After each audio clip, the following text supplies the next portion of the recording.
আগুনে হাজারীবাগের ট্যানারি গুদামে কয়েক কোটি টাকার ক্ষতি, বারবার নোটিশের পরও পর্যাপ্ত ফায়ার সেফটি না থাকার অভিযোগ। মূল্যস্ফীতি সহ 5 ঝুঁকিতে বাংলাদেশ, জানিয়েছে ওয়ার্ল্ড ইকোনমিক ফোরাম। মাছ, সবজি সহ কিছু পণ্যের স্বস্তি, চালের দাম চড়ছে। হিংসা ভুলে নতুন বাংলাদেশকে এগিয়ে নেওয়ার আহ্বান মির্জা ফখরুলের। চাল সহ নিত্যপণ্যের দাম কমানোর জরুরি সংস্কার চান নেতারা। প্রাতিষ্ঠানিক এবং আন্তর্জাতিক সমর্থন না পেলে সংস্কার টেকানো নিয়ে সংশয় হিউম্যান রাইটসের। গুম খুনের স্থায়ী বিহিতের তাগিদ।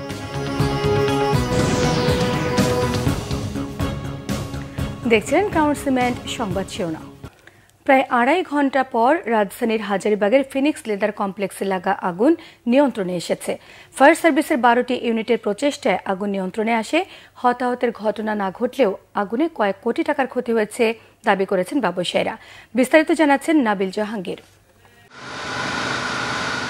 নিমতলী থেকে সিদ্দিক বাজার ট্র্যাজেডি, অগ্নি দুর্ঘটনা যেন পুরান ঢাকার মানুষের নিত্যসঙ্গী। এবার অগ্নিকাণ্ডের শিকার হাজারীবাগের ফিনিক্স লেদার কমপ্লেক্স। শুক্রবার দুপুরে জুমার নামাজের পর 7তলা ভবনটির 5ম তলায় আগুনের সূত্রপাত। কিছু অর্ডারি সাপ্লাই এগুলা হচ্ছে আমাদের ডেলিভারি দেওয়ার কথা ছিল, তো সবাই নামাজ পড়ে জাস্ট খেয়ে আসবে। নামাজ পড়ে ওই যে আমার ছোট ভাই ও দেখলো সিসি ক্যামেরায়, এসে যে আমরা আস্তে আস্তে সব আগুন ধরে গেছে। ভবনটিতে চামড়ার গুদাম ও ছোট ছোট জুতা এবং প্লাস্টিক কারখানা থাকায় দাহ্য পদার্থের কারণে আগুন দ্রুত ছড়িয়ে পড়ে। ক্ষতিগ্রস্ত হয় 5ম, 6ষ্ঠ ও 7ম তলা। আমার এলে হ্যান্ডিক্রাফটস গিফট আইটেমের অ্যারাউন্ড 1.5 কোটি টাকা যা মেশিন টেশিন ছিল। আমার 18 বছরের অর্জন, আমার 23 বছরের প্রতিষ্ঠানের বর্ষ, আমার কর্মজীবনের 35 বছর সব শেষ। ফায়ার সার্ভিস কর্তৃপক্ষ বলছে, ফিনিক্স লেদার কমপ্লেক্সে পর্যাপ্ত ফায়ার সেফটি ছিল না। বারবার নোটিশ দিলেও ব্যবস্থা নেয়নি কর্তৃপক্ষ। এখানে বিভিন্ন ভাগে ভাগে রুমগুলোকে বিভিন্ন কম্বাসেবল আইটেম দিয়ে, মানে উচ্চ দাহ্য পদার্থের বিভিন্ন কিছু স্টোর এবং ভাগ ভাগ করা হয়েছে। এই বিল্ডিংটা যে খবর পেয়েছি যে এই বিল্ডিংয়ে কোনো ফায়ার সেফটি প্ল্যান ছিল না। এই বিল্ডিংয়ে কয়েকবার নোটিশ দেওয়া হয়েছে। এই বিল্ডিংটা অনেক পুরাতন এবং এখানে এই মাল্টি অকুপেন্টের কারণেই আজ আমাদের এই আগুনটা বেশি বিস্তার লাভ করেছিল। আগুনে ভবনের 3টি তলা ক্ষতিগ্রস্ত হলেও হতাহতের ঘটনা ঘটেনি। আগুন নেভাতে ফায়ার সার্ভিসকে সহায়তা করে সেনাবাহিনী, বিজিবি, পুলিশ ও র্যাব সদস্যরা। নাবিল জাহাঙ্গীর, বাংলা ভিশন, ঢাকা। 2025 সালে বাংলাদেশের জন্য 5টি বড় ঝুঁকি চিহ্নিত করেছে ওয়ার্ল্ড ইকোনমিক ফোরাম। এর মধ্যে সবচেয়ে বড় ঝুঁকি হচ্ছে মূল্যস্ফীতি। WEF এর আগামী 2 বছরে আপনার দেশের জন্য সবচেয়ে বড় চ্যালেঞ্জ কোনগুলো শীর্ষক জরিপে এমন তথ্যই উঠে এসেছে। উচ্চ মূল্যস্ফীতির সঙ্গে আরও 4টি ঝুঁকির খাত হচ্ছে চরম ভাবাপন্ন আবহাওয়া, দূষণ, বেকারত্ব, অর্থনৈতিক নিম্নমুখিতা। এসব কারণে দেশে বন্যা, উচ্চ তাপপ্রবাহ, বায়ু এবং পানি দূষণ, মন্দা, স্থবিরতার মতো চরম দুর্ভোগ নেমে আসতে পারে। এগুলো ছাড়াও ভূ অর্থনৈতিক বিবাদ, ভুল তথ্য প্রচার, সামাজিক মেরুকরণ, বৈশ্বিক ব্যবস্থায় পরিবর্তন, মানবাধিকারের অবক্ষয়ের মতো আরও 10টি প্রধান ঝুঁকির ক্ষেত্র চিহ্নিত করেছে সংস্থাটি। জলবায়ুগত, সামাজিক এবং অর্থনৈতিক সহ সাম্প্রতিক বছরগুলোর অন্যান্য উদ্বেগকে ছাপিয়ে বিশ্বের জন্য সবচেয়ে বড় ঝুঁকি হয়ে দাঁড়াতে পারে রাষ্ট্রভিত্তিক সশস্ত্র সংঘাত, এমন তথ্যই উঠে এসেছে ওয়ার্ল্ড ইকোনমিক ফোরামের এই জরিপে। বাজারে চিকন চালের দাম বাড়ছে, এতে অসন্তুষ্টি বাড়ছে জনমনে। সপ্তাহের ব্যবধানে চিকন চালের দাম 2 থেকে 3 টাকা পর্যন্ত ওঠানামা করছে বলে অভিযোগ করেছেন ক্রেতারা। এলাচের দাম এরই মধ্যে কেজিতে 5,000 টাকা ছাড়িয়েছে। বাজার নিয়ন্ত্রণে নিয়মিত বাজার মনিটরিংয়ের দাবি জানিয়েছেন ভোক্তারা। তবে মাছ, সবজি এবং মুদি পণ্যের দাম সহনীয় পর্যায়ে আছে। বিস্তারিত মুবাশির আহমেদের রিপোর্টে। নিত্য প্রয়োজনীয় পণ্যের মধ্যে অন্যতম চাল। প্রতিদিনের খোরাকের একটি বড় অংশ পূরণ হয় এই চালে। বাজারে প্রায় সব পণ্যের দামই যখন নিম্নমুখী, তখনই চালের দাম নিয়ে অভিযোগ ভোক্তাদের। চালটা একটু সন্তুষ্ট না, কারণ চালটা এর থেকে একটু কম দাম ছিল, আর একটু এখন একটু বেশি হচ্ছে। এখন চালের দাম কম থাকার কথা, সেখানে চালের দাম বেড়ে গেছে। আমি যে চাল খাই সেটার কেজি ছিল আগে 80 থেকে 85 টাকা, এখন দোকান বেঁধে 90 থেকে 95 টাকা। গত ৩ সপ্তাহে 10 টাকা বেড়ে প্রতি কেজি মিনিকেট চাল বিক্রি হচ্ছে ৮০ থেকে ৮৫ টাকায়। মানভেদে নাজির চাল বিক্রি হচ্ছে ৬৬ থেকে ৮৫ টাকা পর্যন্ত। মোটা চালের দাম অপরিবর্তিত থাকলেও বাজার ভেদে ২৮ জাতের মোটা চাল বিক্রি হচ্ছে ৫৮ থেকে ৬২ টাকায়। গুটি স্বর্ণা জাতের মোটা চালের দাম সবচেয়ে কম বাজারে, কেজি প্রতি ৫৩ থেকে ৫৬ টাকা। তবে এ চালের সরবরাহ কম বলছেন বিক্রেতারা। অনেক সাধারণ মানুষের যারা আছে গরিব তারাই এনে গুটি স্বর্ণা। তারপরে আপনার আমন আছে ৬২-৬৫।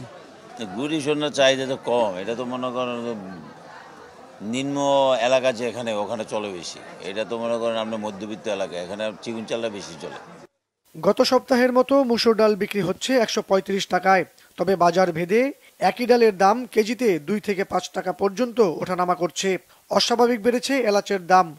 ১০০ গ্রাম এলাচ অনেক সময় ৫২০, ৫৩০ এইভাবে বিক্রি করি আর কি, অনেক সময় ৫৪০ বিক্রি করি। সবকিছু জিনিসের দামই অনিয়ন্ত্রিত।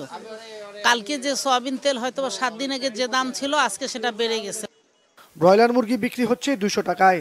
সোনালী ও কক বিক্রি হচ্ছে কেজি প্রতি ৩৩০ থেকে ৩৫০ টাকায়। কিছুটা কমে প্রতি হালি ডিম বিক্রি হচ্ছে ৩৮ থেকে ৪২ টাকায়। মাছের বাজারও সহনীয় বলছেন ক্রেতারা।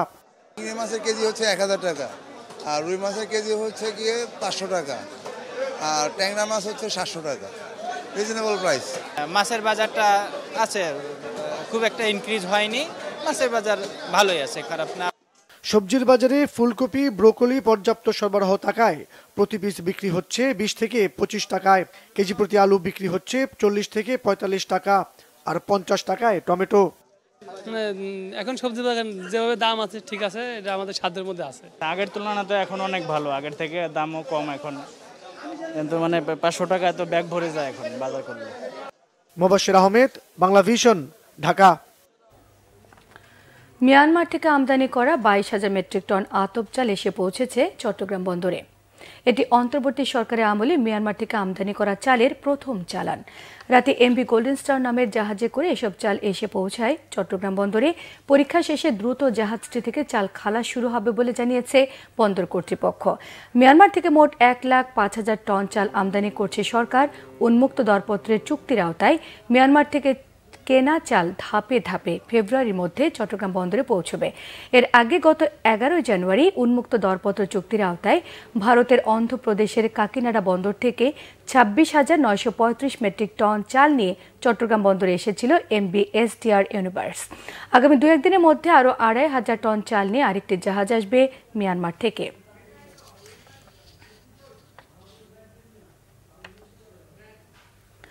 নতুন করে শুল্ক কর বৃদ্ধির নামে নিম্ন ও মধ্যবিত্তের পকেট কেটে সরকারি কর্মকর্তা কর্মচারীদের দেওয়া হচ্ছে মহার্ঘ ভাতা। এটিকে চরম বৈষম্যমূলক বলে মনে করছেন অর্থনীতিবিদরা। এমন সিদ্ধান্তে মূল্যস্ফীতি তো কমবেই না, বরং বাজার পরিস্থিতি আরও উত্তপ্ত হবার আশঙ্কা করছেন তারা। এ থেকে বের হয়ে কর আদায়ের ভিন্ন পথ খোঁজার পরামর্শ দিয়েছেন তারা। বিস্তারিত জানাচ্ছেন মামুন আবদুল্লাহ। বাংলাদেশ পরিসংখ্যান ব্যুরো বিবিএস এর সবশেষ তথ্য বলছে, অগাস্টের ১১.৩৬% খাদ্য মূল্যস্ফীতি বেড়ে ডিসেম্বরে দাঁড়িয়েছে ১৩.৮০%। কোনোভাবেই বাগে আনতে না পারায় মূল্যস্ফীতির সাথে খাপ খাওয়াতে সরকারি কর্মকর্তা কর্মচারীদের মহার্ঘ ভাতা দেওয়ার সিদ্ধান্ত আসে সরকারের পক্ষ থেকে। তথ্যমতে ১৪.৫ লাখ সরকারি চাকরিজীবীকে মূল বেতনের সর্বনিম্ন ১০% থেকে সর্বোচ্চ ২৫% হারে মহার্ঘ ভাতা দেওয়ার পরিকল্পনা রয়েছে সরকারের। এর জন্য বছরে সরকারকে বাড়তি খরচ গুনতে হবে অন্তত ৭,০০০ কোটি টাকা। বর্তমান পরিস্থিতিতে অর্থনৈতিক দৃষ্টিকোণ থেকে বাড়তি এই ব্যয়কে অযৌক্তিক মনে করছেন না অর্থনীতিবিদরা। তবে শুল্ক কর বাড়ানোর নামে বছরে প্রায় অতিরিক্ত ১২,০০০ কোটি টাকা মধ্যবিত্তের পকেট থেকে নেওয়াটাকেও যৌক্তিক বলতে নারাজ তারা। কেবলমাত্র ১৪ লক্ষ লোককে খুশি করার জন্য পুরো দেশকে খুশি করার মানে হয় না। ওনারা বলুক যে ঠিক আছে আমরা তোমাদেরকে দেব, আমরা একটু সঠিক জায়গায় পৌঁছিয়ে নিই, আমরা আমাদের যে অর্থনীতিটা আছে সেটা একটু নিজের পায়ে দাঁড়াক, তারপর অবশ্যই মহার্ঘ ভাতাটা দিতে হবে। কিন্তু যে ১২,০০০ কোটি টাকা যেটা উঠবে সেটা যেন কেবলমাত্র নিম্নবিত্ত এবং মধ্যবিত্তদের কাছ থেকে না নেওয়া হয়, সবাইকে যেন ট্যাক্স নেটের মধ্যে আনা হয়। যে ভ্যাট এমন কতগুলো জিনিসের উপর পড়েছে যেটা নিম্ন মধ্যবিত্ত এবং দরিদ্র লোককে মানে তার ব্যয়ভার বাড়াবে এবং তার জীবনটা কষ্টকর করে তুলবে। যেমন ওষুধ, এলপিজি গ্যাস এবং সিম কার্ড। এই তিনটা থেকে আমি বলবো যে ভ্যাট প্রত্যাহার করে নেওয়াই সমীচীন হবে। অর্থ বিশ্লেষকরা বলছেন, সরকার স্বীকার করুক বা না করুক, মূলত আইএমএফ এর চাপেই রাজস্ব ঘাটতি পূরণে নতুন করারোপ করা হয়েছে, যাতে বাড়তি চাপে পিষ্ট হবে নিম্ন ও মধ্যবিত্তরা। সমস্যাটা হচ্ছে সরকার বলছে যে ওনারা ট্যাক্স এবং ভ্যাট বৃদ্ধি করে সরকারের ঘরে 12,000 কোটি টাকা আসবে অতিরিক্ত, কিন্তু এই 12,000 কোটি টাকাটা কোথায় খরচ হবে? এই 12,000 কোটি টাকা কি সবার জন্য সমভাবে বিতরণ করা হবে? আমাদের নিম্নবিত্তরে কি এটা ভাগ পাবে? সেটা কিন্তু পাচ্ছে না। এর বৃহদাংশ প্রায় 7,000 কোটি টাকা চলে যাচ্ছে সরকারি কর্মচারীদের মহার্ঘ ভাতায়। এই পদক্ষেপগুলো সম্পূর্ণ ভুল। এগুলো প্রথমত আইএমএফকে বলে দেওয়া উচিত যে তোমাদের নির্দেশ মতো আমরা কোনো পলিসি গ্রহণ করব না।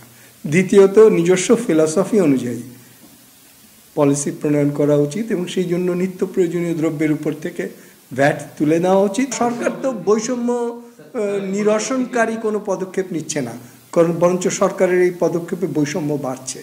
করারোপের বোঝা থেকে বেরিয়ে রাজস্ব ঘাটতি মেটাতে ভিন্ন পথ খোঁজার তাগিদ অর্থনীতিবিদদের। গভর্নমেন্টের কাছে মামুন আব্দুল্লাহ, বাংলা ভিশন, ঢাকা। হিংসা বিদ্বেষ ভুলে নতুন বাংলাদেশকে আরও সামনের দিকে এগিয়ে নেওয়ার আহ্বান জানিয়েছেন বিএনপি মহাসচিব মির্জা ফখরুল ইসলাম আলমগীর। মুন্সিগঞ্জের সিরাজদিখানে ঢালি আম্বার রিসর্টে ঢাকা কলেজের প্রাক্তন ছাত্রদের পুনর্মিলনী অনুষ্ঠানে তিনি আহ্বান জানান। তিনি আরও বলেন, 15 বছরের ফ্যাসিস্ট বিরোধী আন্দোলনে ছাত্র জনতার গণ অভ্যুত্থানে অনেক রক্তপাত হয়েছে। এটি নতুন বাংলাদেশ হয়েছে। বলেন, এখন তরুণদের সবচেয়ে বেশি লেখাপড়ার উপর গুরুত্ব দেওয়া উচিত। ঢাকা কলেজের গ্র্যান্ড রিইউনিয়ন আয়োজক কমিটির আহ্বায়ক, কলেজের সাবেক ভিপি, বিএনপির কেন্দ্রীয় কমিটির স্বেচ্ছাসেবক বিষয়ক সম্পাদক মীর শরফত আলী শোপুর সভাপতিত্বে অনুষ্ঠানে আরও বক্তব্য রাখেন বিশিষ্ট সাংবাদিক শফিক রেহমান, বাংলাদেশ ব্যাংকের গভর্নর আহসান এইচ মনসুর। উপস্থিত ছিলেন স্বরাষ্ট্র উপদেষ্টা মোহাম্মদ জাহাঙ্গীর আলম চৌধুরী, বিএনপি নেতা ফজলুল হক মিলন সহ আরো অনেকেই।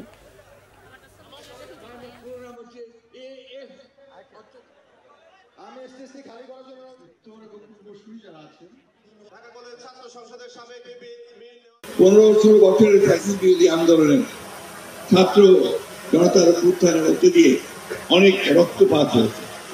আমাদের আবার একটা নতুন বাংলাদেশ যেন আমরা তৈরি করতে পারি, সকলের একসাথে হয়ে যেন আমরা সমস্ত হিংসা বিভেদ ভুলে গিয়ে আমরা যেন একটা নতুন বাংলাদেশকে আবারও সামনের দিকে এগিয়ে নিয়ে যাই। এখানে আমরা জানি অনেক দূর এগিয়েছি, আমাদের আরো অনেক দূর যেতে হবে। এই জন্য আমার বিশ্বাস ঢাকা কলেজ সবসময় নেতৃত্ব দিয়েছে। ঢাকা কলেজের ছাত্ররা সর্বক্ষেত্রে এখন মেধার ক্ষেত্রে সবচেয়ে বেশি আমি মনে করি তাদের নেতৃত্ব দেওয়ার সময় এসেছে। বিএনপির সিনিয়র যুগ্ম মহাসচিব রুহুল কবির রিজভী বলেছেন, শেখ হাসিনা ছিলেন দুর্নীতির মডেল। এমন কোনো খাত নেই যেখানে তার দুর্নীতি নেই। শেখ হাসিনা এবং তার দল আওয়ামী লীগ মুক্তিযুদ্ধের চেতনার কথা বলে মুক্তিযুদ্ধের মর্যাদা ক্ষুণ্ণ করেছে বলে অভিযোগ করেছেন তিনি। এদিকে বিভিন্ন পণ্যের ওপর ভ্যাট বসানোর সমালোচনা করেন বিএনপি চেয়ারপারসনের উপদেষ্টা জয়নুল আবেদিন ফারুক। শুক্রবার আলাদা অনুষ্ঠানে এসব কথা বলেন তারা। রিপোর্ট করছেন শুভ মাহফুজ। শুক্রবার দুপুরে রাজধানীর কৃষিবিদ ইনস্টিটিউটে ছাত্রদলের প্রথম শহীদ বীর প্রতীক এটিএম খালেদের ৪৫তম শাহাদাত বার্ষিকী উপলক্ষে আলোচনা সভার আয়োজন করে এগ্রিকালচারিস্ট অ্যাসোসিয়েশন অব বাংলাদেশ অ্যাব। অনুষ্ঠানে বক্তারা অভিযোগ করেন, পরিবর্তিত পরিস্থিতিতেও বিএনপিকে নিয়ে ষড়যন্ত্র করছে একটি গোষ্ঠী। এ সময় বিএনপির সিনিয়র যুগ্ম মহাসচিব রুহুল কবির রিজভী বলেন, উন্নয়নের নামে লুটপাট করে বিদেশে টাকা পাচার করেছেন সাবেক প্রধানমন্ত্রী শেখ হাসিনা। মন্তব্য করেন ব্রিটিশ মন্ত্রী টিউলিপ সিদ্দিকীর দুর্নীতি নিয়েও। ওখানে লেখাপড়া করে এমপি হওয়ার পরেও তার জেনেটিক্যাল যে লাইন, এই লাইন সে ক্রস করতে পারেনি। যেখানেই যায় শুধু ঘুরে ফিরে হাসিনের যে মহা দুর্নীতি, একেবারে গ্যালাক্সি সমান দুর্নীতি, এটা ছাড়া আর কোনো বক্তব্যই খুঁজে পাইনি। এবং দুর্নীতির যে বিভিন্ন ডাইমেনশন, দুর্নীতির যে বিভিন্ন মডেল, কোন মডেলটা ধরে কথা বলব? তার ভাগনা ভাগ্নি, ছেলে মেয়ে, কোনটা ধরে কথা বলব? শেখ হাসিনাকে কিসের ভিত্তিতে আশ্রয় দিয়েছে ভারত, সেই প্রশ্ন তোলেন রিজভী। শেখ হাসিনা কি স্ট্যাটাসে ভারতে আছে এটা কিন্তু বলতে পারছে না। বাংলাদেশের তার যে দুটি পাসপোর্ট, সেই 2টি পাসপোর্ট, একটা কূটনৈতিক পাসপোর্ট, একটা জাল পাসপোর্ট, দুটাই বাতিল করেছে। তারপরে কি স্ট্যাটাস আছে, ভারত কিভাবে তাকে রেখেছে, কোনো উত্তর দিতে পারছে না। এদিকে জাতীয় প্রেস ক্লাবের সামনে নির্বাচনী রোডম্যাপ ঘোষণার দাবিতে আয়োজিত নাগরিক সমাবেশে বিএনপি চেয়ারপারসনের উপদেষ্টা জয়নুল আবদিন ফারুক বলেন, একটি নির্বাচন দিতে এত সংস্কারের দরকার নেই। যে সংস্কার করলে জনগণ 40 টাকার কমে চাল খেতে পারবে, সে সংস্কার করার দাবি জানান তিনি। 91 সালের মতো একটি নির্বাচন করতে এত সংস্কারের দরকার, যে সংস্কার প্রয়োজন, যে সংস্কার দিয়ে জনগণ 40 টাকার চাল কিনতে পারবে, সেই সংস্কার আমার দরকার, এমন সংস্কার দরকার। অবিলম্বে জাতীয় নির্বাচনের তারিখ ঘোষণা করার দাবিও জানান বিএনপির এই নেতা। শুভ মাহফুজ, বাংলা ভিশন, ঢাকা। সংস্কার নিয়ে দ্রুত রাজনৈতিক দলগুলোর সঙ্গে সংলাপ করে নির্বাচনের রোডম্যাপ ঘোষণার তাগিদ বিশিষ্টজনদের। অন্তর্বর্তী সরকার চাইলেও সব বিষয়ে এখনই সংস্কার করতে পারবে না মন্তব্য করে তারা বলেছেন, নির্বাচিত সরকারই সংস্কার বাস্তবায়ন করবে। তাই নির্বাচনের বিষয়ে কালক্ষেপণ করলে অন্তর্বর্তীকালীন সরকার সমালোচিত হবে বলেও মত তাদের। রিপোর্ট করছেন ওবায়দুল্লাহ মামুন। দ্বিকক্ষ বিশিষ্ট পার্লামেন্ট, বাংলাদেশের সাংবিধানিক নাম পরিবর্তন, এক ব্যক্তি 2 মেয়াদের বেশি প্রধানমন্ত্রী হবেন না, এরকম বেশ কিছু গুরুত্বপূর্ণ বিষয়ে সংস্কার চেয়ে বুধবার প্রধান উপদেষ্টার কাছে 4টি সংস্কার কমিশন তাদের প্রতিবেদন জমা দিয়েছে। প্রস্তাবিত প্রতিবেদনগুলো নিয়ে সর্বমহলে চলছে আলোচনা সমালোচনা। সংবিধানের বেশ কিছু বিষয় সংস্কার প্রস্তাব থাকলেও তা এখনই বাস্তবায়ন করার এখতিয়ার নেই অন্তর্বর্তী সরকারের। আর নির্বাচনের সাথে সংশ্লিষ্ট বিষয়গুলো বাস্তবায়ন করে অন্তর্বর্তী সরকারকে নির্বাচনমুখী হওয়ার তাগিদ দেন বিশিষ্টজনরা। এগুলি সময় ক্ষেপণের একটা প্রক্রিয়ার মধ্যে আমরা পড়ে গেছি। আমরা এই মুহূর্তেই আমরা নির্বাচন নিয়ে কথা বলতে পারি, এবং এই যে স্টেক হোল্ডারদের সাথে আমি দেখলাম যে ফেব্রুয়ারি 15 থেকে সম্ভবত ধারাবাহিক আলোচনা। এবং ফেব্রুয়ারি 15 কেন লাগবে? যা এত সংস্কার নিয়ে আলোচনা করার এই সরকারের তো আসলে দায়িত্ব বলে আমি মনেও করি না। আলোচনার মধ্য দিয়ে একটা ঐকমত্যে পৌঁছানোর আমরা চেষ্টা করব, যেটা সরকার করবেন, যে রাজনৈতিক দলগুলোর সাথে আলোচনা করে সেখানে যেটা হবে যে কমন পয়েন্টস এগ্রি করলে, যে মিনিমাম কমন পয়েন্টস, কমন সংস্কার কী কী হতে পারে, সেটা যখন ঠিক হবে তখন সেগুলো নিয়ে বাস্তবায়নটা কীভাবে হবে, ইমপ্লিমেন্টেশন কীভাবে হবে, ওইটা নিয়ে আলাপ আলোচনা হবে। প্রস্তাবিত সরকারে বেশ কিছু বিষয়ে গোঁজামিল রয়েছে অভিযোগ করে তারা বলেন, নির্বাচন যত বিলম্ব হবে অন্তর্বর্তী সরকার জনগণের কাছে ততই আস্থা হারাবে। আর কিছু কিছু বিষয় সংস্কার কমিশন গঠন দরকার ছিল না মন্তব্য করে তারা বলেন, অন্তর্বর্তী সরকার চাইলে তা অর্ডিন্যান্স জারির মাধ্যমেই সম্ভব ছিল। সংবিধানে যদি হাত দিতে হয় সেটা ইন্টারিম গভর্নমেন্টের পক্ষে করা সম্ভব না, কারণ ইন্টারিম গভর্নমেন্ট তো সংবিধান সংশোধন করতে পারবে না। এবং আমরা সবাই জানি যে সংবিধান সংশোধন করতে হলে একটা পার্লামেন্ট লাগবে, এবং সেই পার্লামেন্টে 2/3 মেজরিটি লাগবে। সুতরাং সংবিধানের সাথে সম্পর্কিত যে কোনো সংশোধন বা যে কোনো সংস্কার, এটার জন্য অপেক্ষা করতে হবে। এবং পরবর্তীতে যে নির্বাচিত পার্লামেন্ট আসবে, যখনই আসুক, তারা এই সংস্কারগুলোতে হাত দিতে পারবে। আস্থার জায়গা ধরে রেখেই তারা যত দ্রুত সম্ভব নির্বাচনের ব্যবস্থা করে, এবং নির্বাচন ব্যবস্থা করার জন্য যা যা দরকার, যে 4টা মূল আপনার সংস্কার দরকার প্রশাসন ছাড়া, সেগুলি কিন্তু এসে গেছে। কাজে এখন এর ভিত্তিতে তো আমরা আলোচনা এক সপ্তাহের মধ্যে করতে পারি। সংস্কার কমিশন সব শ্রেণী পেশা মানুষের সাথে সংলাপ করেনি বলেও মন্তব্য বিশ্লেষকদের। প্রমাণিত হলে তার ওবায়দুল্লাহ মামুন, বাংলা ভিশন, ঢাকা। গণতন্ত্র এবং মানবাধিকার রক্ষায় বাংলাদেশের অন্তর্বর্তী সরকার যেসব পদক্ষেপ নিচ্ছে, প্রাতিষ্ঠানিক এবং আন্তর্জাতিক সমর্থন না পেলে তা টিকিয়ে রাখা মুশকিল হবে। বৃহস্পতিবার আন্তর্জাতিক মানবাধিকার সংস্থা হিউম্যান রাইটস ওয়াচের ওয়ার্ল্ড রিপোর্ট 2025-এ এমন তথ্য উঠে এসেছে। HRWর এশিয়া অঞ্চলের উপপরিচালক মীনাক্ষী গাঙ্গুলি জানান, বাংলাদেশের সাবেক প্রধানমন্ত্রী শেখ হাসিনার আমলের গুমের ঘটনা তদন্তে অন্তর্বর্তী সরকার একটি কমিশন গঠন করেছে। এছাড়া হাসিনার আমলের মানবাধিকার লঙ্ঘনের বিষয়ে সংস্কার এবং জবাবদিহি নিশ্চিতের প্রতিশ্রুতি দিয়েছে বর্তমান সরকার। তবে এসব বিষয়ে স্থায়ী সমাধান দরকার। এক্ষেত্রে ব্যাপক প্রাতিষ্ঠানিক সংস্কার এবং আন্তর্জাতিক সমর্থন না পেলে অন্তর্বর্তী সরকারের সমস্ত পদক্ষেপ নষ্ট হয়ে যেতে পারে বলে মন্তব্য করেছেন মীনাক্ষী গাঙ্গুলি। প্রতিবেদনে বলা হয়েছে, গুম এবং রোহিঙ্গা শরণার্থীর মতো বিষয়ে সমাধানগুলো আন্তর্জাতিক মানবাধিকার মানদণ্ডের সঙ্গে সামঞ্জস্য রেখে করা উচিত। পাশাপাশি HRW মনে করে, বিতর্কিত র্যাব বিলুপ্ত করা, জবাবদিহি নিশ্চিত করতে নিরাপত্তা বাহিনী সংস্কার করা এবং গুমের শিকার ব্যক্তি এবং তাদের পরিবারের জন্য ন্যায় বিচার নিশ্চিত করা উচিত। গণমাধ্যম সংস্কারে সংবাদ মাধ্যম ভিত্তিক সকল সংগঠনের পরামর্শ নেওয়া হবে। ভবিষ্যতে রাষ্ট্রীয় গোয়েন্দা সংস্থাগুলো যেন গণমাধ্যমে হস্তক্ষেপ করতে না পারে তা নিশ্চিত করার কথা জানিয়েছেন প্রধান উপদেষ্টা প্রেস সচিব শফিকুল আলম। বিকেলে ঢাকা রিপোর্টার্স ইউনিটিতে গণমাধ্যম সংস্কার ভাবনা শীর্ষক এক আলোচনা অনুষ্ঠানে তিনি জানান, গণমাধ্যমের উপর ভর করে ফ্যাসিবাদের উত্থান প্রতিহত করতে নতুন বাংলাদেশ বিনির্মাণে গণমাধ্যম সংস্কার আবশ্যক। এ সময় গণমাধ্যমের স্বাধীনতা নিশ্চিতকরণ, গণমাধ্যমের নৈতিকতা এবং পেশাদারিত্ব, গণমাধ্যমের সরকারের নিয়ন্ত্রণ রোধ সহ 13 দফা সংস্কার প্রস্তাব দেওয়া হয়েছে। এছাড়া গণমাধ্যমের মালিকানা এবং অর্থায়নে স্বচ্ছতার পাশাপাশি সাংবাদিকদের নিয়োগ প্রক্রিয়া এবং চাকরি নিরাপত্তা নিশ্চিত করার প্রস্তাব করা হয়েছে।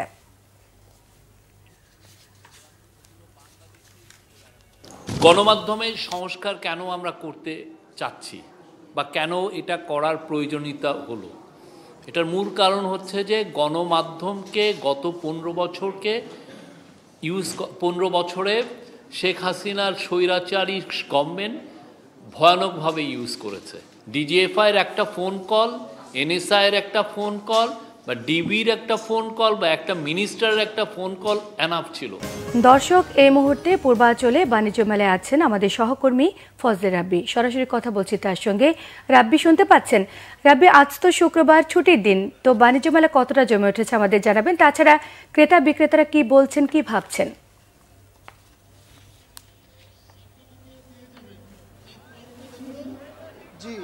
আপনি জানেন যে আজ কিন্তু শুক্রবার হয় কিন্তু আসলে যে সাপ্তাহিক ছুটির দিন হয়, আজ কিন্তু বাড়তি ভিড়। অন্যান্য দিনে যেরকম ভিড় হয় এই দিনের অন্যান্য দিনের তুলনায় কিন্তু আজকে ভিড়টা অনেক বাড়তি এবং পাশাপাশি আপনি দেখতে পাচ্ছেন চতুর্দিকে কিন্তু আসলে মানুষের ব্যাপক সমাগম হয়েছে এবং আমি ঠিক এখানে বিকাল নাগাদ এখানে উপস্থিত হয়েছি মেলায়। তার আগ থেকেই দুপুরের পর থেকেই কিন্তু আসলে মেলায় বিভিন্ন শ্রেণীর মানুষ এখানে আসলে জড়ো হয়েছে। পরিবার পরিজন, আত্মীয় স্বজন, বন্ধু বান্ধব নিয়ে তারা আসলে জড়ো হয়ে আসলে মেলা উপভোগ করছে। এবং আপনি জানেন যে আজ কিন্তু 17 তারিখ, অর্থাৎ 1 তারিখে মেলা শুরু হয়েছে, 17 দিন অতিবাহিত হয়েছে। সেই তুলনা বলতে গেলে সেই তুলনায় যদি করা হয় তাহলে আসলে বেচা বিক্রিটা তুলনামূলক ওইভাবে হয়নি। বিক্রেতার সাথে আমি কথা বলে জানতে পেরেছি, তবে ক্রেতারা কিন্তু সন্তুষ্ট পরিবেশ নিয়ে। তবে অনেকের অভিযোগ যে টয়লেট এবং যে টিকিটের যে বাড়তি টিকিট নেওয়া হচ্ছে, এটা নিয়ে কিন্তু আসলে অনেকের অভিযোগ। পাশাপাশি যে খাবারের দোকানগুলো আছে, এই খাবারের দোকানগুলোতেও কিন্তু আসলে খাবারের মান নিয়ে, খাবারের যে সে মান নিয়ে এবং দাম নিয়ে কিন্তু আসলে মানুষের মধ্যে এক ধরনের সংশয় আছে। তারা কিন্তু আসলে এটা নিয়ে বলছে যে খাবারের দাম 200 টাকা বা 300 টাকা, সেটা এখানে নেওয়া হচ্ছে 400 থেকে 500 টাকা, অর্থাৎ বাড়তি দামে কিন্তু আসলে এখানে খাবার কিনে খেতে হচ্ছে দর্শনার্থীদের। ফলে তাদের মধ্যে কিন্তু এক ধরনের সমস্যা দেখা যাচ্ছে। তো এই একটা বিষয়। আর একটা বিষয় যে এবার কিন্তু 350-এর অধিক কিন্তু আসলে স্টল বিভিন্ন দেশের বিভিন্ন জায়গা থেকে এবং দেশি বিদেশি বিভিন্ন মানুষ কিন্তু আসলে স্টল দিয়েছে এখানে, যার ফলে আসলে প্রচুর স্টল দেখা যাচ্ছে। এছাড়াও ভারত, পাকিস্তান সহ ইন্দোনেশিয়া, হংকংয়ের বেশ কিছু দোকান কিন্তু আসলে বসেছে এখানে। তো সার্বিক অবস্থা যদি বলা হয়, মোটামুটি আজকে মেলার অবস্থা ভালোই এখন পর্যন্ত এবং দর্শনার্থীরা আসলে এই 19তম আন্তর্জাতিক বাণিজ্য মেলা উপভোগ করছে। তো এই ছিল আমার কাছে সর্বশেষ অবস্থা বাণিজ্য মেলা থেকে। ফজলে রাব্বি, আপনাকে অসংখ্য ধন্যবাদ।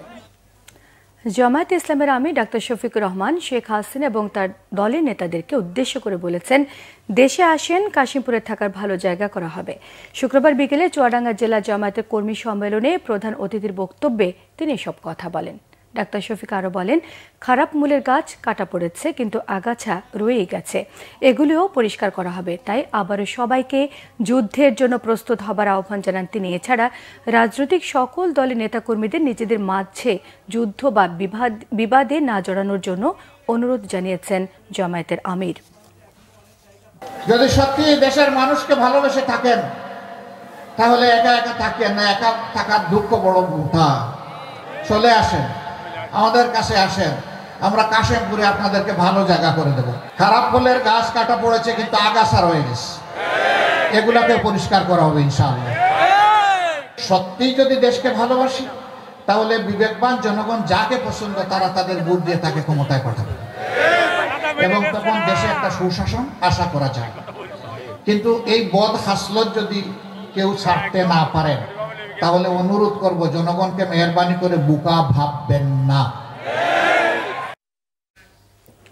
ফেনীর দাগনভূঞার রঘুনাথপুর দারুল উলুম মহিউস-সুন্নাহ মাদ্রাসার 10ম আন্তর্জাতিক সম্মেলনে জুমার নামাজে ইমামতি করেছেন কাবা শরীফের সাবেক ইমাম ডক্টর শায়েখ হাসান বিন আব্দুল হামিদ বুখারী। জুমার নামাজে ঢল নামে হাজার হাজার মুসল্লির পিনপত নীরবতায় খুতবা শোনেন তারা। ফেনী থেকে রফিকুল ইসলামের তথ্য ছবি নিয়ে থাকছে ডেস্ক রিপোর্ট। ফেনীতে এসেছেন পবিত্র কাবা শরীফের সাবেক ইমাম ডক্টর শায়েখ হাসান বিন আব্দুল হামিদ বুখারী। তাকে এক নজর দেখতে সর্বসাধারণের মধ্যে ছিল ব্যাপক উৎসাহ উদ্দীপনা। প্রথমবারের মতো বাংলাদেশে এসেছেন পবিত্র কাবা শরীফের সাবেক ইমাম ও সিনিয়র মুহাদ্দিস, মক্কার উম্মুল কুরা বিশ্ববিদ্যালয়ের ডিন, সৌদি আরবের সর্বোচ্চ উলামা বোর্ডের ফকিহ ডক্টর শায়েখ হাসান বিন আব্দুল হামিদ বুখারী। শুক্রবার যোগ দেন ফেনীর দাগনভূঞার সিন্দুরপুরের রঘুনাথপুর গ্রামের দারুল উলুম মহিউস-সুন্নাহ মাদ্রাসা আয়োজিত 10ম আন্তর্জাতিক মহাসম্মেলনে।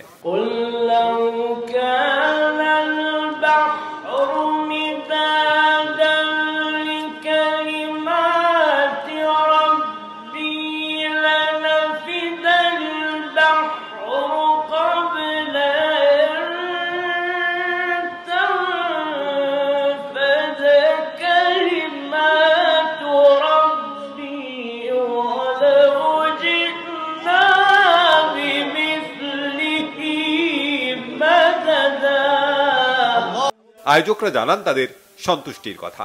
আল্লাহর শুকরিয়া, মাবুদের শুকরিয়া, আপনাদের কৃতজ্ঞতা। কাবা শরীফ ইমাম সাহেব রঘুনাথপুর আসবে, এটা শুধু স্বপ্ন, এটাকে শুধু স্বপ্ন মনে করতাম, এটাকে শুধু কল্পনা মনে করতাম। আমার রব যে পারে, আমার আল্লাহ যে পারে, আমার আল্লাহ যে আমাদের প্রতি রহম করে, বন্দার চাহিদা, বন্দার আবেগ, বন্দার তামান্না, বন্দার আরজু আল্লাহ যে এত ক্লোজলি পূরণ করে, এটা আপনাদের দোয়া, আপনাদের শরীরে সম্ভব হতো না। আপনারা যদি সহযোগিতা করেন, এই ধরনের আলেম উলামাগণ আগামীতে সব সময় বাংলাদেশে আসবেন, কোরআন এবং হাদিসের প্রচার করবেন, কারো রক্ত চক্ষুকে পরোয়া করা হবে না ইনশাআল্লাহ। জুমার নামাজে ইমামতি করেন খ্যাতিমান এই ইমাম। ঢল নামে হাজার হাজার মুসল্লি। পিনপতন নীরবতায় ডক্টর শায়েখ হাসান বিন আব্দুল হামিদ বুখারীর খুতবা শোনেন তারা। وأما نبينا صلى الله عليه وسلم فخاتم النبيين وإمام المرسلين وصفوة الله من خلقه أجمعين صلى الله ربي وسلم وبارك عليه إلى يوم الدين. الله أكبر الله أكبر. السلام عليكم ورحمة الله. আসসালামু আলাইকুম ওয়া রাহমাতুল্লাহ। জুমার নামাজ শেষে আবার হেলিকপ্টারেই ঢাকা ফেরেন তিনি। তার সাথে ছিলেন আন্তর্জাতিক কিরাত সংস্থা বাংলাদেশের মহাসচিব শেখ সাদ সাইফুল্লাহ মাদানী। 3 দিনের সফরে বাংলাদেশে এসেছেন তিনি। উম্মুল কুরা বিশ্ববিদ্যালয়ের শিক্ষক অনুষদের সদস্য ডক্টর হাসান বুখারীকে 2015 সালে পবিত্র মক্কার হারামাইন শরীফের অতিথি ইমাম হিসাবে নামাজ পড়ানোর সুযোগ করে দেন বর্তমান বাদশাহ Salman bin Abdul Aziz. Banglavision news desk. Ijtema ময়দান ঘুরে দেখেছেন ঢাকার বিভাগীয় কমিশনার এবং গাজীপুর সিটি কর্পোরেশনের প্রশাসক শরফুদ্দিন আহমেদ চৌধুরী। জানান, নির্ধারিত সময়ের আগে ইজতেমার সকল প্রস্তুতি সম্পন্ন করা হবে। দুপুরে ইজতেমা মাঠে সাংবাদিকদের তিনি এসব কথা বলেন। জানান, গাজীপুর সিটি কর্পোরেশনের পক্ষ থেকে অনেকগুলো কাজ হাতে নেওয়া হয়েছে। শরফুদ্দিন আহমেদ চৌধুরী বলেন, ইজতেমা কর্তৃপক্ষের ডিমান্ড ছিল চটের পরিবর্তে টিনের চালা তৈরির। তাদের চাহিদা অনুযায়ী সে বিষয়ে উদ্যোগ নেওয়া হয়েছে। ইজতেমায় মুসল্লিদের যাতায়াত নির্বিঘ্ন করতে সরকার সচেষ্ট বলেও জানিয়েছেন বিভাগীয় কমিশনার। জেলা প্রশাসক নাফিসা আরিফিন, সিটি কর্পোরেশনের সিওএস এম শফিউল আজম সহ অন্যান্য কর্মকর্তারা এই সময় উপস্থিত ছিলেন।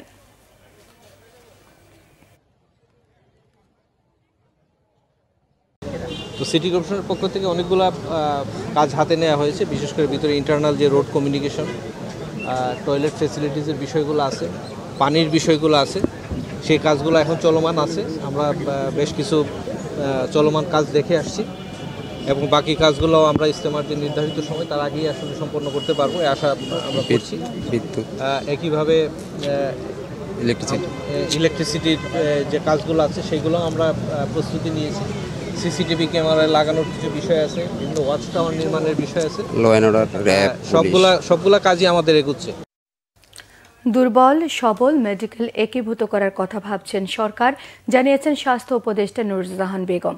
এমবিবিএস ভর্তি পরীক্ষা কেন্দ্র পরিদর্শন শেষে তিনি এসব কথা জানান। সকাল 10টায় শুরু হয় দেশের সরকারি বেসরকারি মেডিকেল কলেজের 2024-25 শিক্ষাবর্ষের এমবিবিএস ভর্তি পরীক্ষা। চলে বেলা 11টা পর্যন্ত। এবার ঢাকা মহানগর সহ দেশের মোট 19টি কেন্দ্রের একাধিক ভ্যানুতে পরীক্ষা অনুষ্ঠিত হয়েছে। এর মধ্যে ঢাকা মহানগর এলাকায় 16টি ভ্যানুতে ভর্তি পরীক্ষা অনুষ্ঠিত হয়। 2024-25 শিক্ষাবর্ষের এমবিবিএস ভর্তি পরীক্ষায় অংশ নিতে আবেদন জানান 1,35,261 জন শিক্ষার্থী। আর মেডিকেলে মোট আসন রয়েছে 5,380টি। এই হিসেবে চলতি বছর আসন প্রতি লড়ছেন 25 জন শিক্ষার্থী। ঢাকা রেসিডেন্সিয়াল মডেল কলেজ পরীক্ষা কেন্দ্র পরিদর্শন শেষে স্বাস্থ্য উপদেষ্টা জানান, প্রশ্নপত্র ফাঁস এবং যে কোনো ধরনের অনিয়ম ঠেকাতে সর্বোচ্চ সতর্কতা অবলম্বন করা হয়েছে। আরও বেশি চিকিৎসক ও নার্স দরকার উল্লেখ করে এ নিয়ে যথার্থ নিরীক্ষা প্রয়োজন বলে মত দেন তিনি। মানসম্পন্ন মেডিকেল শিক্ষা নিশ্চিতের উপরও জোর দিয়েছেন নুরজাহান বেগম। আমি একদম স্পষ্ট করেই বলি, আপনি বেসরকারি কথা বললেন তো, সরকারি বেসরকারি সবগুলোতে অবস্থায় আছে। ভাবতে হচ্ছে, আমরা ভাবার চেষ্টা করছি এবং হয়তো ইনশাল্লাহ আমরা কিছু একটা করবো। প্রথমে সরকারি হাসপাতাল দিয়ে আমরা, সরকারি মেডিকেল কলেজ দিয়ে আমরা শুরু করবো। বন্ধ করে, এর তো বন্ধ করা যাবে না। বন্ধ করতে হলে মার্চ করে দেবো, যেটা যেখানে সুবিধা হয় সেখানে মার্চ করে দেবো, যদি সবাই সম্মত হয়। এই সব কিছু ডিপেন্ড করবে কিন্তু দেশের অবস্থার উপরে। আপনি যত বেশি অবস্থাটাকে সুন্দর করতে পারবেন, সুশৃঙ্খল করতে পারবেন, তাহলে বাইরের লোক আকর্ষিত হবে এবং মানটা যদি আপনার ভালো হয়। আপনি অক্সফোর্ডে পড়ার জন্য সবাই চান্স পায় না। একসময় ঢাকা ইউনিভার্সিটি তো ওরকমই ছিল, কিন্তু মান যেতে যেতে আমরা এখন কোথায় চলে যাচ্ছি। কাজে আমাদের মানগুলিকে যদি আমরা উন্নত করতে পারি, পরিবেশটাকে যদি আমরা উন্নত করতে পারি, তাহলে স্টুডেন্ট বাইরের থেকেও আসবে, আমরা হয়তো জায়গা দিয়েও কুলাতে পারবো না। অন্তর্বর্তী সরকারের সময় নৌ পরিবহনে কোনো অরাজকতা চলবে না বলে হুঁশিয়ারি দিয়েছেন উপদেষ্টা এম শাখাওয়াত হোসেন। দুপুরে ভোলার দৌলত খান বীরশ্রেষ্ঠ শহীদ সিপাহী মোস্তফা কামাল লঞ্চঘাট পরিদর্শনে গিয়ে তিনি হুঁশিয়ারি দেন। বলেন, স্বৈরাচারী সরকারের সময় যা খুশি তাই করেছে, সেটি যাতে ভবিষ্যতে না হয়। আগামীতে যারা আসবেন তারা অতীত থেকে শিক্ষা নেবেন বলেও আশা প্রকাশ করেন তিনি। উপদেষ্টা আরও জানান, ঝড় বৃষ্টিতে মানুষ যাতে নিরাপদে লঞ্চে উঠতে পারে তার জন্য বিশ্ব ব্যাংকের অর্থায়নে ভোলায় মনপুরা সহ বেশ কয়েকটি ঘাট নির্মিত হচ্ছে।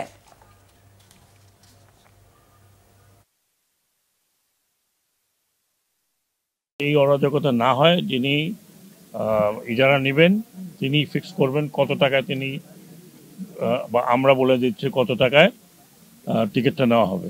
আমি অনেক অভিযোগ পেয়েছি, 5 টাকার জায়গায় 10 টাকা নেয়, আবার ব্যাগ নিলেও তার উপরে পয়সা নেয়, সুটকেস নিলে তার উপর পয়সা নেয়। এই অরাজকতা অ্যাটলিস্ট এখন হবে না, কারণ আমরা মিডলম্যান আমাদের কেউ নাই। কথাটা বুঝতে পারছেন?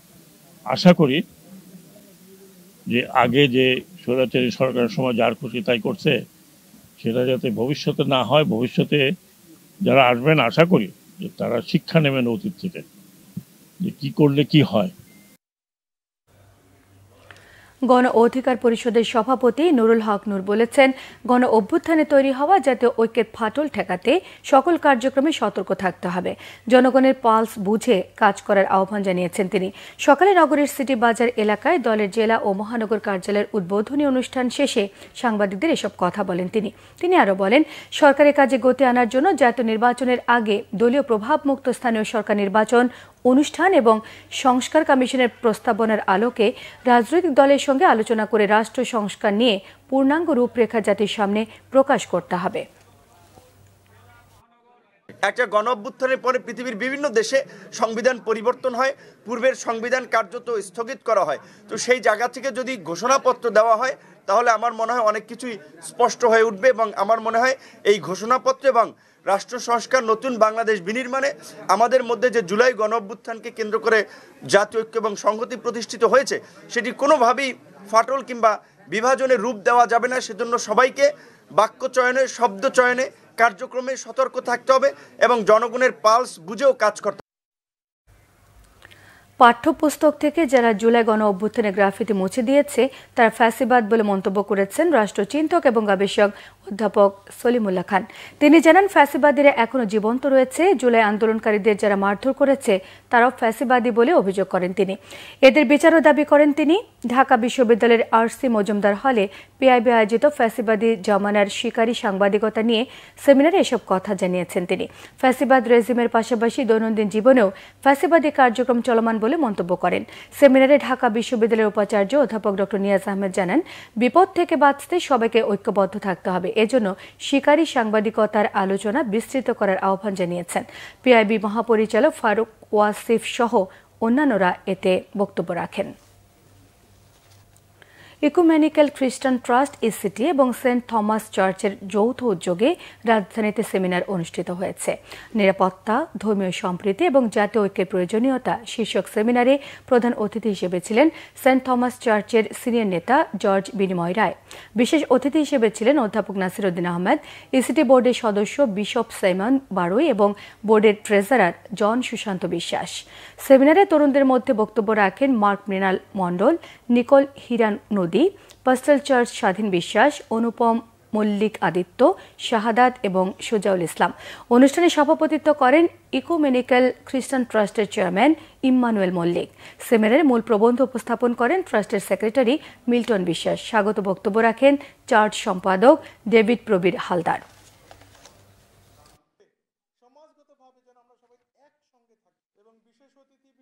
সংবাদ শেষ করব, ক্রাউন সিমেন্ট শিরোনামগুলো আরো একবার জানিয়ে দিয়ে। আগুনে হাজারীবাগে ট্যানারি গুদামে কয়েক কোটি টাকার ক্ষতি, বারবার নোটিশের পরও পর্যাপ্ত ফায়ার সেফটি না থাকার অভিযোগ। মূল্যস্ফীতি সহ 5 ঝুঁকিতে বাংলাদেশ, জানিয়েছে ওয়ার্ল্ড ইকোনমিক ফোরাম। মাছ, সবজি সহ কিছু পণ্যে স্বস্তি, চালের দাম চড়ছে। হিংসা ভুলে নতুন বাংলাদেশকে এগিয়ে নেওয়ার আহ্বান মির্জা ফখরুলের। চাল সহ নিত্যপণ্যের দাম কমানোর জরুরি সংস্কার চান নেতারা। প্রাতিষ্ঠানিক এবং আন্তর্জাতিক সমর্থন না পেলে সংস্কার টেকানো নিয়ে সংশয় হিউম্যান রাইটসের। গুম খুনের স্থায়ী বিহিতের তাগিদ। এই ছিল এখনকার মতো। পরের সংবাদ রাত 10:30টায়, 9টায় রয়েছে নিউজ 20 দেখার আমন্ত্রণ রইল। এছাড়া বাংলা ভিশন সংবাদ ও সংবাদ সংশ্লিষ্ট অনুষ্ঠান দেখতে ভিজিট করুন www.bbnews24.com, facebook.com/banglavisionnews-এ সাবস্ক্রাইব করুন, youtube.com/banglavisionnews-এর সঙ্গে থাকায় সবাইকে ধন্যবাদ।